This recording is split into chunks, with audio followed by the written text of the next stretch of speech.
সকলেই অবগত আছেন যে 2024 সালের জুলাই আগস্টের ছাত্র জনতার অভূতপূর্ব গণ অভ্যুত্থানের মধ্য দিয়ে প্রায় ফ্যাসিবাদী শাসনের অবসান ঘটে 5ই আগস্ট 2024। শেখ হাসিনা পদত্যাগ করে পলায়ন করতে বাধ্য হন। এই প্রেক্ষাপটে অধ্যাপক মোহাম্মদ ইউনূসের নেতৃত্বাধীন অন্তর্বর্তী সরকার রাষ্ট্র সংস্কারের লক্ষ্যে 11টি সংস্কার কমিশন গঠন করেন। এর মধ্যে সংবিধান, নির্বাচন ব্যবস্থা, বিচার বিভাগ, জনপ্রশাসন, দুর্নীতি দমন কমিশন এবং পুলিশ সংস্কারের জন্য গঠিত 6টি কমিশন এবছরের ফেব্রুয়ারি মাসে তাদের সুপারিশ সম্বলিত প্রতিবেদনগুলো সরকারের কাছে জমা দেয়। আগামী নির্বাচনকে সামনে রেখে এই 6টি কমিশনের সুপারিশের বিবেচনা গ্রহণের লক্ষ্যে জাতীয় ঐকমত্য গঠনের জন্য রাজনৈতিক দল ও শক্তিগুলোর সঙ্গে আলোচনা এবং পদক্ষেপ সুপারিশের উদ্দেশ্যে 12ই জানুয়ারি 7 সদস্যের জাতীয় ঐকমত্য কমিশন গঠন করা হয়। অন্তর্বর্তী সরকারের প্রধান উপদেষ্টা অধ্যাপক মোহাম্মদ ইউনূস এই কমিশনের সভাপতি। এই কমিশনের সহ সভাপতির দায়িত্ব আমার উপর অর্পণ করা হয়েছে। এই কমিশনের অন্য সদস্যরা হলেন ডক্টর বদিউল আলম মজুমদার, জনাব আব্দুল মুঈদ চৌধুরী, জনাব সাফারাজ হোসেন, বিচারপতি এমদাদুল হক এবং ডক্টর ইফতেখারুজ্জামান। এই কমিশনের মেয়াদ 6 মাসের। এই কমিশনের কাজে সহযোগিতা করার উদ্দেশ্যে গত 6ই ফেব্রুয়ারি প্রধান উপদেষ্টার বিশেষ সহকারী হিসেবে সাংবাদিক মনির হায়দারকে নিয়োগ করা হয়। তিনি ঐকমত্য কমিশনের সঙ্গে যুক্ত আছেন এবং রাজনৈতিক দলগুলোর সঙ্গে যোগাযোগ এবং সমন্বয়ের দায়িত্ব পালন করছেন। গত 15ই ফেব্রুয়ারি থেকে এই কমিশন কাজ শুরু করে। কমিশনের উদ্বোধন উপলক্ষে ওই দিন প্রধান উপদেষ্টা ও কমিশনের সভাপতি অধ্যাপক ইউনূসের সভাপতিত্বে রাজনৈতিক দলগুলোর সঙ্গে সৌজন্য সভা অনুষ্ঠিত হয়। এই সভায় 34টি দলের মোট 104 জন প্রতিনিধি উপস্থিত ছিলেন। সভায় উপস্থিত সকল রাজনৈতিক দলের প্রতিনিধিরা সংস্কার প্রক্রিয়া এগিয়ে নিয়ে যেতে তাদের সংকল্পের কথা পুনরায় ব্যক্ত করেন। ওই সভায় রাজনৈতিক দলগুলোর অনুরোধের পরিপ্রেক্ষিতে 34টি রাজনৈতিক দলের কাছে 6টি কমিশনের পূর্ণাঙ্গ প্রতিবেদনের হার্ড কপি 22শে ফেব্রুয়ারির মধ্যে পৌঁছে দেওয়া হয়। উল্লেখ্য যে ইতিপূর্বেই এই সব দলকে প্রতিবেদনগুলোর সফট কপিও পাঠানো হয়েছিল। এরপর ঐকমত্য কমিশনের সদস্যরা 3 দফা বৈঠকে মিলিত হন এবং সংশ্লিষ্ট কমিশনগুলোর প্রতিবেদনগুলো থেকে গুরুত্বপূর্ণ সুপারিশগুলোকে চিহ্নিত করেন। 5টি কমিশনের গুরুত্বপূর্ণ সুপারিশগুলোকে ছকের আকারে বিন্যস্ত করা হয়। এইসব ছকে পুলিশ সংস্কার কমিশনের সুপারিশগুলোকে যুক্ত করা হয়নি। পুলিশ সংস্কার কমিশন মনে করেন যে তাদের সুপারিশ সমূহ প্রশাসনিক ব্যবস্থার মাধ্যমে বাস্তবায়ন সম্ভব। এই ছকসমূহ 6ই মার্চ 34টি রাজনৈতিক দল ও জোটের কাছে পৌঁছে দেওয়া হয়েছে। এতে মোট সুপারিশের সংখ্যা 166টি। এর মধ্যে সংবিধান সংস্কার সংক্রান্ত সুপারিশ 70টি, নির্বাচন ব্যবস্থা সংস্কার বিষয়ে সুপারিশ 27টি, বিচার বিভাগ সংক্রান্ত সুপারিশ 23টি, জনপ্রশাসন সংক্রান্ত সুপারিশ 26টি এবং দুর্নীতি দমন কমিশন সংক্রান্ত সুপারিশ 20টি। প্রতিটি সুপারিশের ক্ষেত্রে 2টি বিষয়ে মতামত চাওয়া হয়েছে। প্রথমটি হলো সংশ্লিষ্ট সুপারিশের বিষয়ে একমত কিনা। এতে 3টি বিকল্প রাখা হয়েছে। সেগুলো হচ্ছে একমত, একমত নই এবং আংশিকভাবে একমত। এই 3টি বিকল্পের যে কোনো একটিতে টিক চিহ্ন দিয়ে মতামত জানাতে রাজনৈতিক দলগুলোর প্রতি আমরা অনুরোধ জানিয়েছি। দ্বিতীয়টি হলো প্রতিটি সুপারিশের বিষয়ে সংস্কারের সময়কাল এবং বাস্তবায়নের উপায়। এক্ষেত্রে 6টি বিকল্প দেওয়া হয়েছে। সেগুলো হচ্ছে 1. নির্বাচনের আগে অধ্যাদেশের মাধ্যমে, 2. নির্বাচনের আগে গণভোটের মাধ্যমে, 3. নির্বাচনের সময় গণভোটের মাধ্যমে, 4. গণপরিষদের মাধ্যমে, 5. নির্বাচনের পরে সাংবিধানিক সংস্কারের মাধ্যমে এবং 6. গণপরিষদ এবং আইনসভা হিসেবে নির্বাচিত সংসদের মাধ্যমে। এসব ঘরের যে কোনো একটিতে টিক চিহ্ন দিয়ে মতামত দিতে অনুরোধ জানানো হয়েছে। এর বাইরে প্রতিটি সুপারিশের পাশে দলগুলোর মন্তব্য দেওয়ার একটি জায়গা রাখা হয়েছে। আমরা আশা করছি আগামী 13ই মার্চের মধ্যে রাজনৈতিক দল এবং জোটগুলো তাদের মতামত আমাদেরকে জানাবেন। ইতিমধ্যে যদি কোনো প্রশ্ন থাকে বা ব্যাখ্যার দরকার হয়, আমরা রাজনৈতিক দলগুলোকেও অনুরোধ করেছি যে তারা কমিশনের সঙ্গে যোগাযোগ করতে পারেন এবং কমিশন সেসব প্রশ্নের উত্তর দেয়া এবং এইসব বিষয়ে আলোচনা করতে সব সময় প্রস্তুত আছে। দলগুলোর কাছে তাদের মতামত প্রাপ্তি সাপেক্ষে আমরা দলগুলোর প্রতিনিধিদের সঙ্গে সরাসরি আলোচনা শুরু করব। এজন্য এখন পর্যন্ত আমরা কোনো সুনির্দিষ্ট দিনক্ষণ নির্ধারণ করিনি। যখন যে দলের মতামত পাওয়া যাবে সেই সময় থেকেই আলোচনা শুরু হবে। আমরা রাজনৈতিক দল এবং জোটগুলোর প্রতি যত দ্রুত সম্ভব মতামত জানাতে স্বনির্বন্ধ অনুরোধ করছি। এই প্রক্রিয়ার পরের ধাপ রাজনৈতিক দলগুলোর উপর এখন নির্ভর করছে। আমরা চাই দ্রুত আলোচনা শুরু করতে, আলোচনা অগ্রসর করতে এবং স্বল্প সময়ের মধ্যেই ঐকমত্যে পৌঁছে একটি জাতীয় সনদ তৈরি করতে। 6টি কমিশনের পূর্ণাঙ্গ প্রতিবেদনগুলো দুটো পৃথক ওয়েবসাইটে ইতিমধ্যেই আপলোড করা হয়েছে। ওয়েবসাইটের একটি হচ্ছে ক্যাবিনেট ডিভিশনের ওয়েবসাইট www.cabinetdivision.gov.bd এবং এর বাইরে রিফর্মের জন্য বা সংস্কারের জন্য যে সমস্ত প্রতিবেদন সেগুলি একটি আলাদা ওয়েবসাইটে তোলা হয়েছে, সেটি হচ্ছে www.reform.gov.bd। এখানে এখন পর্যন্ত 6টি কমিশনের মূল প্রতিবেদনগুলো আছে। এর পাশাপাশি আমরা অন্যান্য যে সংস্কার কমিশনের যে সমস্ত প্রতিবেদন পরবর্তী সময় পাওয়া যাবে সেগুলো সেখানে আমরা যুক্ত করব। তাছাড়া জনপ্রশাসন মন্ত্রণালয়ের পক্ষ থেকে এই প্রতিবেদনগুলোর পূর্ণাঙ্গ এবং সংক্ষিপ্ত ভাষ্য ইতিমধ্যে মুদ্রিত আকারে প্রকাশ করা হয়েছে। ইতিমধ্যে 3টি প্রতিবেদন প্রকাশিত হয়েছে, বাকিগুলো আগামী 2-1 দিনের মধ্যেই জনপ্রশাসন মন্ত্রণালয়ের পক্ষ থেকে প্রকাশ করা হবে বলে আমাদের জানানো হয়েছে।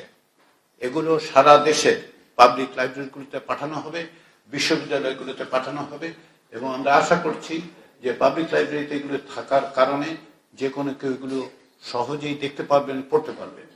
এই ওয়েবসাইটগুলোর অন্যতম উদ্দেশ্য হচ্ছে একই সঙ্গে জনগণের কাছে এবং আপনাদের কাছে অর্থাৎ গণমাধ্যমের মাধ্যমে সকলের কাছে এই সুনির্দিষ্ট সুস্পষ্ট সংস্কারগুলো উপস্থাপন করা, যাতে করে আপনারা এগুলো নিয়ে আলোচনা করতে পারেন এবং জনগণের দৃষ্টি আকর্ষণ করতে পারেন। আমরা আশা করছি যে বিভিন্নভাবে জনগণের মধ্যে, সাধারণ নাগরিকদের মধ্যে এই বিষয়ে আরো আলোচনা হবে এবং সেই লক্ষ্যেই এই সংস্কার কমিশনের পক্ষ থেকে এখন পর্যন্ত যে 6টি সংস্কার কমিশনের প্রতিবেদন পাওয়া গেছে সেগুলো আমরা আপলোড করেছি এবং আমরা যেটা বলেছি যে যে কোনো বিষয়ে আমরা যে কোনো অবস্থাতেই রাজনৈতিক দলগুলোর সাথে আলোচনা করতে আগ্রহী। আনুষ্ঠানিক এবং অনানুষ্ঠানিক প্রক্রিয়ার মধ্যে দিয়ে এই আলোচনা অগ্রসর হবে। রাজনৈতিক দলগুলোর মতামতের সুপারিশের ব্যাপারে রাজনৈতিক দলগুলোর মতামতের পাশাপাশি আমরা নাগরিকদের মতামত জানার জন্য খুব শিগগিরই ওয়েবসাইটের মাধ্যমে ব্যবস্থা করব। আমরা মনে করি যে কেবলমাত্র রাজনৈতিক দল নয়, এদেশের প্রত্যেকটি নাগরিকের এই অধিকার আছে যে এই সমস্ত সংস্কারের বিষয়ে তারা যেন সুস্পষ্ট মতামত দিতে পারেন এবং এই বিষয়ে আমরা যত দ্রুত সম্ভব যখনই এই ওয়েবসাইটে এইগুলো আমরা সকলের জন্য উন্মুক্ত করব তখন আপনাদেরকে আমরা সংবাদ বিজ্ঞপ্তির মাধ্যমে জানাবো এবং আমরা আশা করছি, অনুরোধ করছি যে আপনারা যেন সেটি সকলের কাছে পৌঁছে দিতে পারেন। সংবিধান এবং রাষ্ট্রীয় বিভিন্ন প্রতিষ্ঠানের সংস্কারের লক্ষ্যে সংস্কার কমিশনগুলো তাদের কার্যক্রমে রাজনৈতিক দলগুলো, নাগরিক সমাজ এবং গণমাধ্যমের প্রভূত সহযোগিতা লাভ করেছে।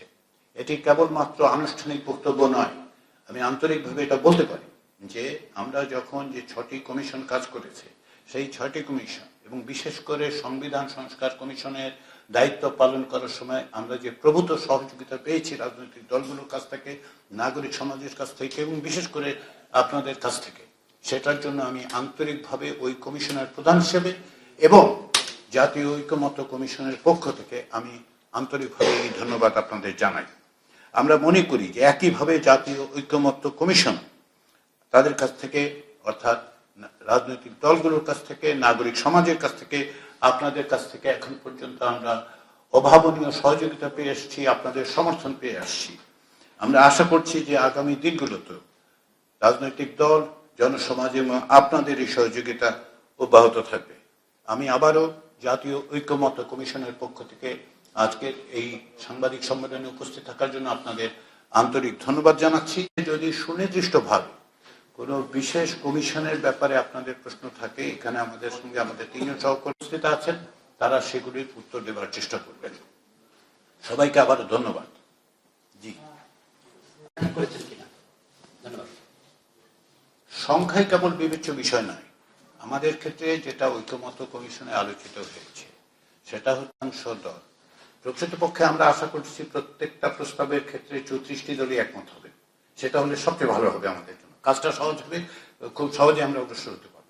কিন্তু সংখ্যার বিবেচনাটা যেমন আছে, আমাদের তেমনি এটাও বিবেচনা করতে হবে যে প্রত্যেকটি রাজনৈতিক দলের ভিন্ন ভিন্ন অবস্থান এবং ভিন্ন ভিন্ন শক্তি, বিভিন্নভাবে তাদের প্রভাব সমাজে আছে এবং আমাদেরকে এইটাও বিবেচনা করতে হবে। ফলে আমরা পূর্ব নির্ধারিত কোনো ধারণার থেকে এখন পর্যন্ত অগ্রসর হচ্ছি না। এগুলোর গুরুত্বকে আমরা বিবেচনা করব, মাত্র টিক চিহ্নের উপর আমরা নির্ভর করছি না। আমরা মনে করি যে আলাপ আলোচনার মধ্য দিয়ে অনেক বিষয়ে আমরা একমত হতে পারব এবং সেই একটি সংবিধান সংস্কার কিংবা ধরুন নির্বাচন ব্যবস্থা সংস্কার সংক্রান্ত যে প্রস্তাব দেওয়া হয়েছে, যে সুপারিশ করা হয়েছে, তার একটা সারাংশ আমরা উপস্থিত করেছি। আমরা এখন যেটা চেষ্টা করছি, প্রাসঙ্গিকভাবে বলি, সেটা হচ্ছে আমাদের যে ওয়েবসাইটটা তৈরি করা হচ্ছে, এটা একটা সার্চেবল ব্যবস্থা করা হচ্ছে, যাতে করে আপনি যে কোনো সুপারিশ যখনই দেখছেন যে সেই সুপারিশের সঙ্গে আমরা সংযুক্ত করব মূল প্রতিবেদনে, যাতে করে মূল প্রতিবেদনের ব্যাখ্যাটা কি আছে, বড় করে প্রস্তাবটা কি আছে। তো সেই ক্ষেত্রে অনেক বিষয়ে তো দেখা যাবে যে একটি সুপারিশের অর্ধেকের ব্যাপারে একমত, অর্ধেকের ব্যাপারে একমত। তাহলে আমরা আলোচনায় জিজ্ঞাসা করতে পারবো যে আসলে কোন জায়গাটায় তারা ভিন্নমত পোষণ করেন। পাশাপাশি আমরা যে ব্যবস্থাটা করেছি সেটা হচ্ছে এখানে মতামতেরও জায়গা রেখেছি। ফলে যে কোনো কেউ উত্তর দেওয়ার সময়, যে কোনো রাজনৈতিক দল বা জোট উত্তর দেওয়ার সময় আমাদের বলতে পারবে যে এই প্রস্তাবের এই অংশটুকুতে আমরা একমত, ওই অংশটুকু একমত। তাহলে আমরা যখন আলোচনায় যাব, তাহলে ওনাদের কাছ থেকে আমরা বুঝতে পারবো যে আসলে যে অংশটাতে তারা একমত হচ্ছে না, কেন হচ্ছে না। আমরা এই সংস্কার কমিশনগুলোর কাছ থেকে যে সুপারিশগুলো পেয়েছি, সেই সুপারিশগুলো বিভিন্ন রকম বিবেচনা থেকে করা হয়েছে, কিন্তু এটাই একেবারে চূড়ান্ত, এটাই বাস্তবে একেবারে আক্ষরিক অর্থে এটাই বাস্তবায়িত হবে অথবা হবে না, এরকম কিন্তু না। আমরা আলোচনা করব, আলোচনার মধ্য দিয়ে দেখব যে কোন কোন বিষয়ে আসলে সকলের মধ্যে এক ধরনের ঐকমত্য তৈরি করা যায় যতদূর সম্ভব। ফলে আপনার প্রশ্নের উত্তর হচ্ছে এগুলোর ভবিষ্যৎ হচ্ছে আলোচনার টেবিলে যাবে। এই কমিশনের নিয়োগের যেই প্রজ্ঞাপন, সেটা নিশ্চয়ই আপনি লক্ষ্য করেছেন। সেখানে বলা হয়েছে ফেব্রুয়ারির 15 তারিখের থেকে শুরু এবং 6 মাস আমাদের দায়িত্ব দেওয়া হয়েছে, যা আমার হিসাব অনুযায়ী 15 জুলাই শেষ হয়। তো তাহলে আমাদের 15 জুলাইয়ের মধ্যে এটা আমাদের সম্পাদন করতে হবে। এটা হচ্ছে আমাদের দেয়া নির্ধারিত সময়। ঐকমত্য কমিশনে আমরা যেটা আলোচনা করেছি সেটা হচ্ছে আমরা মনে করি, আমরা চাই, আমাদের আন্তরিক ইচ্ছা এবং আমাদের চেষ্টা হচ্ছে নির্ধারিত সময়ের মধ্যে এই দায়িত্ব, আমাদের উপর দায়িত্ব যেন আমরা পালন করতে পারি, সেই চেষ্টাটা করবো আমরা। তবে একটু হালকা করে কথাটা বলি, সেটা হচ্ছে যে আগামীকাল যদি ধরুন 13 তারিখ সকল রাজনৈতিক দল আমাদেরকে লিখে পাঠা দিলেন সব বিষয়ে তারা একমত, তাহলে আমি নিশ্চিত করে আপনাকে বলতে পারি পরশুদিনই আমরা আমাদের কাজ শেষ করে ফেলতে পারবো। ফলে নির্ভর করছে যে আমরা কতটা সময় লাগবে আলোচনা, এটা একটা নির্ধারিত সময় আছে। আমাদের সঙ্গে এখন যোগ দিয়েছেন কমিশনের একজন সদস্য মহিত ভাই। মহিত ভাই, আপনি একটু যদি পরিচয় দেন আপনার, এই মাইক্রোফোনটা একটু দিন।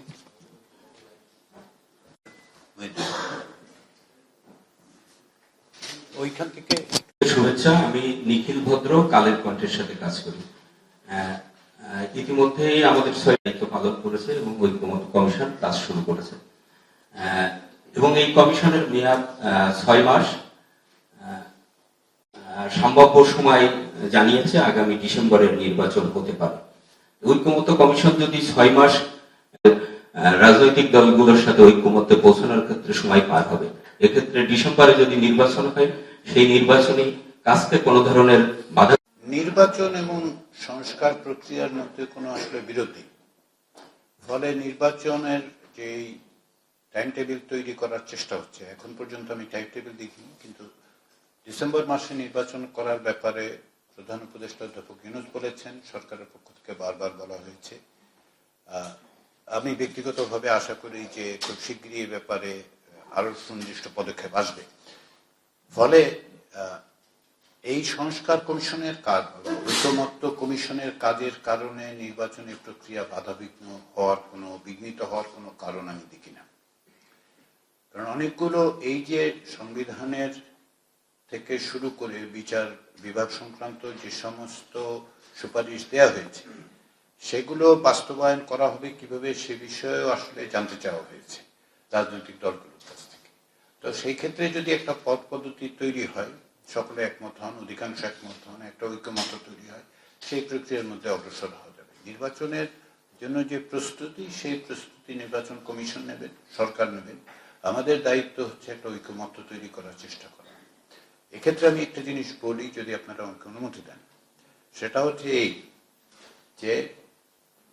এই যে সংস্কারের প্রস্তাবগুলো, এই সংস্কারের প্রস্তাবগুলো 6টি কমিশন থেকে এখন 4 বা 5টি কমিশন আছে।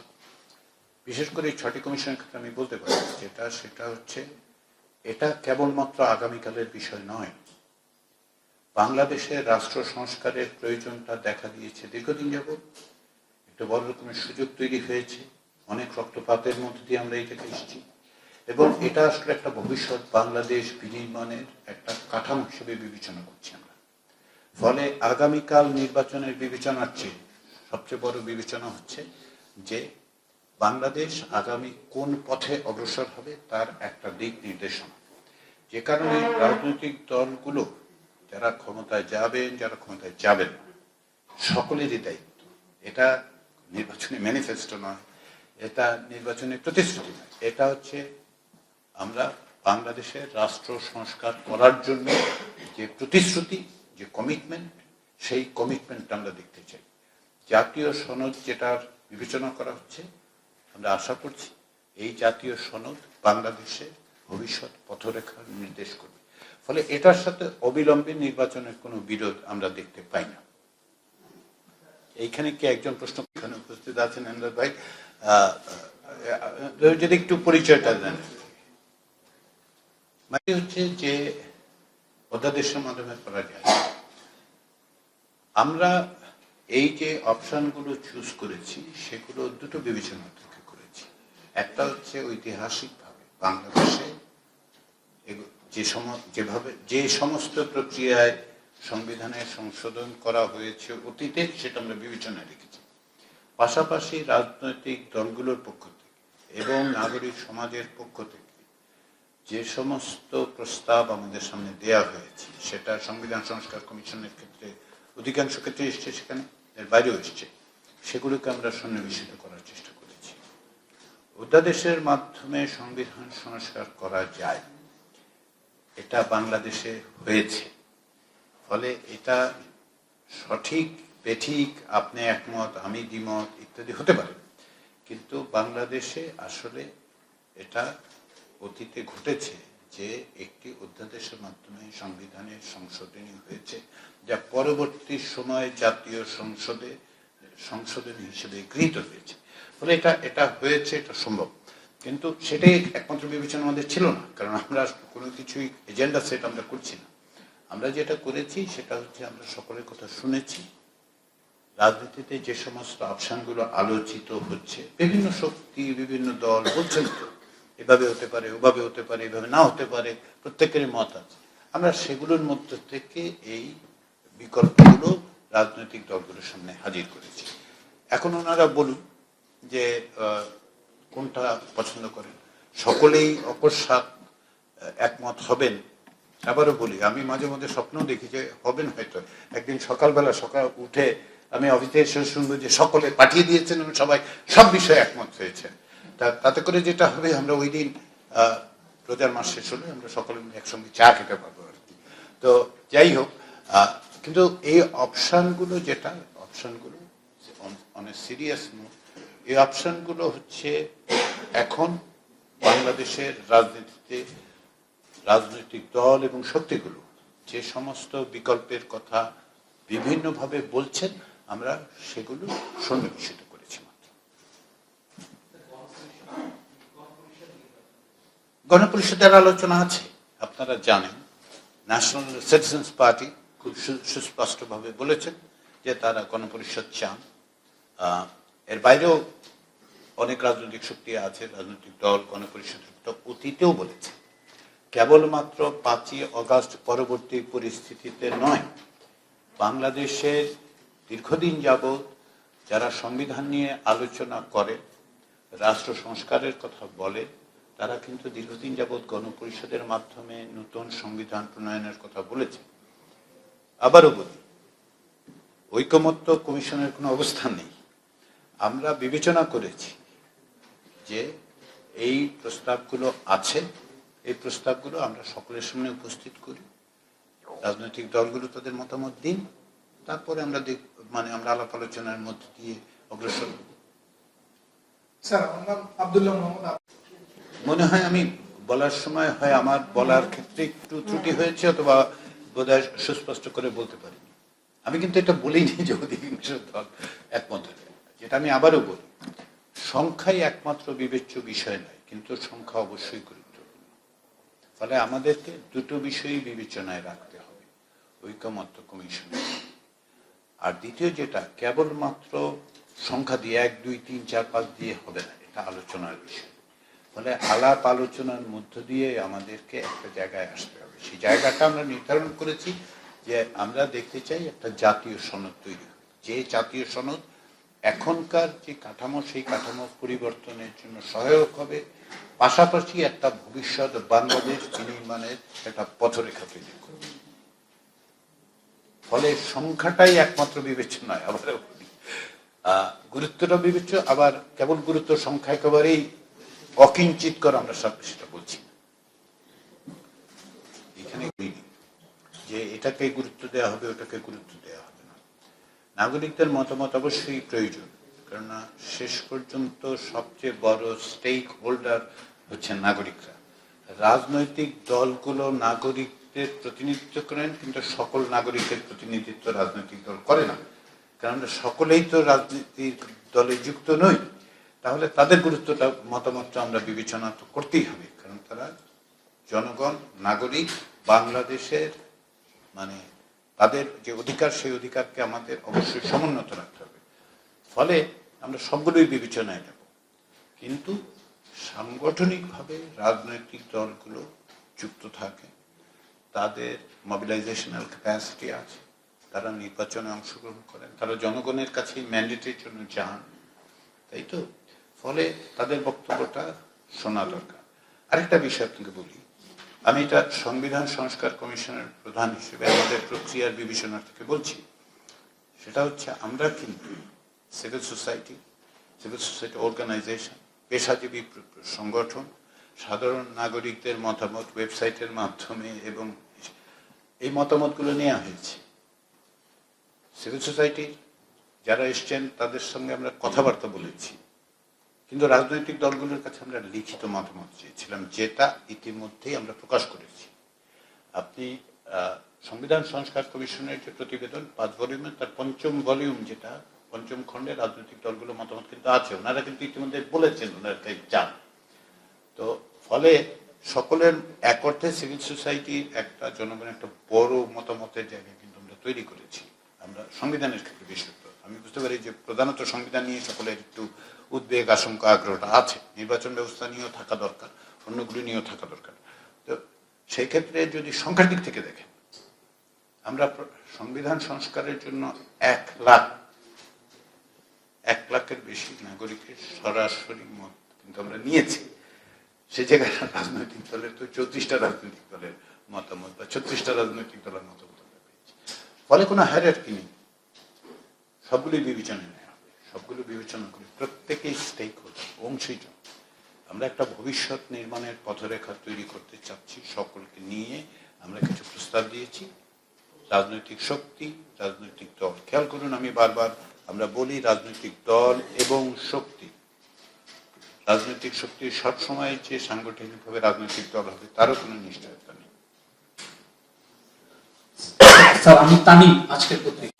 এই প্রস্তাবগুলো প্রত্যেকটা কমিশনের পক্ষ থেকে যখন দেয়া হয়েছে, ব্যাপক আলাপ আলোচনা হয়েছে, মত বিনিময় হয়েছে। কমিশনগুলো তাদের বিচার বিবেচনার দিক থেকে কিছু প্রস্তাব দিয়েছে, সুনির্দিষ্ট প্রস্তাব। সেগুলোর বিষয়ে সকলে যে একমত হয়েছে তা নয়। এখন যেহেতু এটা রাজনৈতিক দলগুলোর কাছে যাচ্ছে, জনগণের কাছে যাচ্ছে, এই আলোচনা অব্যাহত থাকবে এবং তারও একটা প্রতিফলন তো নিশ্চয়ই জাতীয় সনদে ঘটবে। আলাদা করে জাতীয় ঐকমত্য কমিশন আনুষ্ঠানিকভাবে রাজনৈতিক দলগুলোর বাইরে এই মুহূর্তে আলোচনা করার কথা বিবেচনা করছেন না, কিন্তু জাতীয় সনদ তৈরি করতে গেলে এই বিবেচনাগুলো অবশ্যম্ভাবীভাবেই কমিশনের সদস্যদের বিবেচনার মধ্যে থাকবে। সেটা তো আমরা তো এই সমাজে বাস করি, এই রাজনৈতিক প্রেক্ষাপটে থাকি, এই জনসমাজের সঙ্গে আমরা এগুলোকে আমাদেরকে বিবেচনা করতে হবে। আমার নাম বিথি, আমি যমুনা টেলিভিশনে একটি অপশন বলেছেন গণপরিষদ ও আইনসভা নির্বাচিত সংসদের মাধ্যমে। কয়েকটি দলের কাছে আমরা শুনেছি কথা বলছি, সেক্ষেত্রে স্যার গণপরিষদ নির্বাচন এবং জাতীয় সংসদ নির্বাচন দুটো একসাথে কিভাবে হবে অথবা কিভাবে কাজ? গণপরিষদ এবং জাতীয় সংসদ নির্বাচন একই নির্বাচনের মধ্য দিয়ে এমন জাতীয় সংসদ নির্বাচন করা সম্ভব যা প্রাথমিকভাবে গণপরিষদের দায়িত্ব পালন করবে এবং পরবর্তী সময়ে তারা জাতীয় সংসদ হিসেবে কাজ করবে। আবার একই সঙ্গে পাশাপাশিও করতে পারে। 1947 সালে ভারতের যেই কনস্টিটিউয়েন্ট অ্যাসেম্বলি, সেই কনস্টিটিউয়েন্ট অ্যাসেম্বলি একই সঙ্গে দেশ শাসন করেছে। ফলে এটা এই উপমহাদেশে এরকম ঘটনা আছে এবং সেক্ষেত্রে আমরা কোনো কাঠামো তৈরি করে দিচ্ছি না। লক্ষ্য করুন, যদিও আমি আপনাকে একটা ব্যাখ্যা দেওয়ার চেষ্টা করছি, কিন্তু আমরা কোনো কাঠামো প্রস্তুত করছি না। এই আলোচনাটা এখানে আছে। কোনো রাজনৈতিক দল, কোনো রাজনৈতিক শক্তি এবং রাজনীতির বিশ্লেষক যারা সংবিধান নিয়ে যারা দীর্ঘদিন ধরে কথাবার্তা বলেছেন, এমনকি যখন প্রায় কেউই কথা বলছিলেন না রাজনৈতিক দলগুলো শক্তির মধ্য থেকে, তখনও বলেছেন, তারা এইরকম বিভিন্ন রকম প্রস্তাব দিয়েছেন।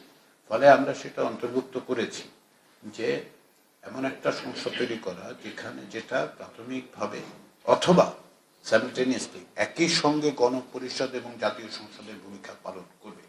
এটা সম্ভব যদি ঐকমত্য হয়, যদি রাজনৈতিক দলগুলো একমত হয়, তাহলে সেটা সম্ভব। এটা অসম্ভব কোনো প্রস্তাব বলে আমাদের কাছে মনে হয়নি। কিন্তু এটা আবারও বলি, আমরা সেই প্রস্তাবগুলোই সন্নিবেশিত করেছি যেগুলো ইতিমধ্যে সমাজে, রাজনীতিতে আলোচিত হচ্ছে, সংবাদপত্রে আলোচিত হচ্ছে, গণমাধ্যমে আলোচিত হচ্ছে, রাজনৈতিক দলগুলো বলছে, সেগুলোকে আমরা অন্তর্ভুক্ত করেছি। আচ্ছা, আপনার প্রশ্নের প্রথম প্রশ্নটার উত্তর দিই। সেটা হচ্ছে যে এর যদি তৃতীয় একটা নামও আপনি আবিষ্কার করতে পারেন, রাজনৈতিক দলগুলো যদি তাতে একমত হন, তাতে কিছুই যায় আসে না।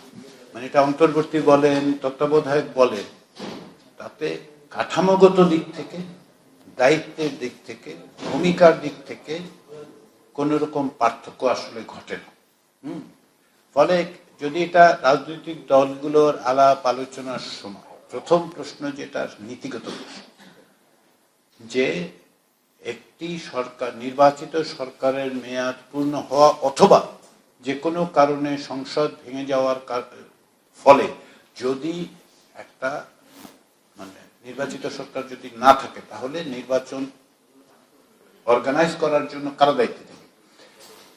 সংবিধান সংস্কার কমিশন এবং নির্বাচন ব্যবস্থা সংস্কার কমিশনের পক্ষ থেকে সুস্পষ্ট প্রস্তাব, নীতিগত প্রস্তাব সে সময় একটা ইন্টেরিম গভর্নমেন্ট করা। ইন্টেরিম গভর্নমেন্ট, সেটাকে সংবিধান সংস্কার কমিশন বলেছে যে অন্তর্বর্তী, নির্বাচন ব্যবস্থা সংস্কার কমিশন বলেছে তত্ত্বাবধায়ক।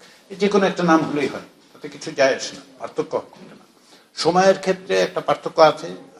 সংবিধান সংস্কার কমিশন বলেছে 90 দিন, নির্বাচন ব্যবস্থা সংস্কার কমিশন 120 দিনের কথা বলে। এখন রাজনৈতিক দলগুলোর সাথে আলোচনায় যদি এই দুইটার বাইরেও যায়, ধরুন রাজনৈতিক দলগুলো বললো যে 180 দিন রাখতে চাই, অসুবিধা নেই, 180 দিন নিতে হবে।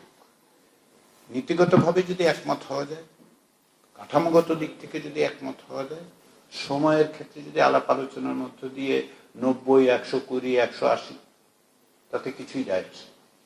আর দ্বিতীয় যে প্রশ্নটি আপনি করেছেন সেটা হচ্ছে যে এখন যদি এরকম একটা সিদ্ধান্ত হয় যে গণপরিষদ হবে, তাহলে কিভাবে হবে? যদি ঐক্যমত্য হয় যে একটা গণপরিষদ হবে, তাহলে আলাপ আলোচনা করে একটা পথ বের করতে হবে। প্রথমে আমাদের সিদ্ধান্ত নিতে হবে যে এই যে 6টা অপশনের মধ্যে কোন অপশনটার ব্যাপারে একটা ঐক্যমত্য তৈরি করা যায়।